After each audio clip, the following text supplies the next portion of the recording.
ಪ್ರತಾಪ್ ಸಿಂಹ ಅವರಿಗೆ ತಿಳ್ಕೊಳ್ಳಿ, ನೀವು ಇನ್ನೂ ಯಂಗ್ಸ್ಟರ್ಸು, ಜಾತಿಗೆ ಬೈದ್ರೆ MP ಆಗಲ್ಲ.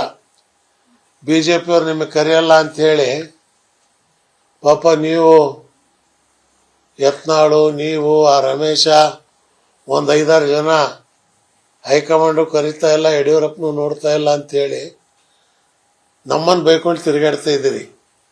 ಇದರಿಂದ ಪ್ರಯೋಜನ ಆಗಲ್ಲ.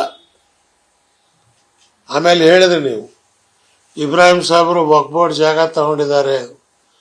ನಮ್ಮಪ್ಪ ನಿಮ್ಮ ಅಮಿತ್ ಶಾ ಹೇಳೇ ನಿನಗೆ ಗಂಡಸ್ತಾನ ಇದ್ರೆ ನನ್ನ ಮೇಲೆ CBI ಎನ್ಕ್ವೈರಿ ಮಾಡಿಸು. 1 ಇಂಚ್ ಜಾಗ ಎಲ್ಲಾದರೂ ವಕ್ಫ್ ಬೋರ್ಡ್ದು CM ಇಬ್ರಾಹಿಂ ಹೆಸರಿಗೆ ಇದೆಯಾ ಅಂತ. ಅಪ್ಪ, 4,000 ಮಕ್ಕಳಿಗೆ ವಿದ್ಯಾದಾನ ಕೊಡ್ತಾ ಇದ್ದೀನಿ ನಾನು, LKG ಇಂದ ಹಿಡಿದು ಇಂಜಿನಿಯರಿಂಗ್ ವರೆಗೆ. ಕರ್ನಾಟಕದಲ್ಲಿ ಡೊನೇಷನ್ ಇಲ್ದಿರೋ ಕಾಲೇಜ್ ಅಂದ್ರೆ ನಂದು ಒಂದೇ.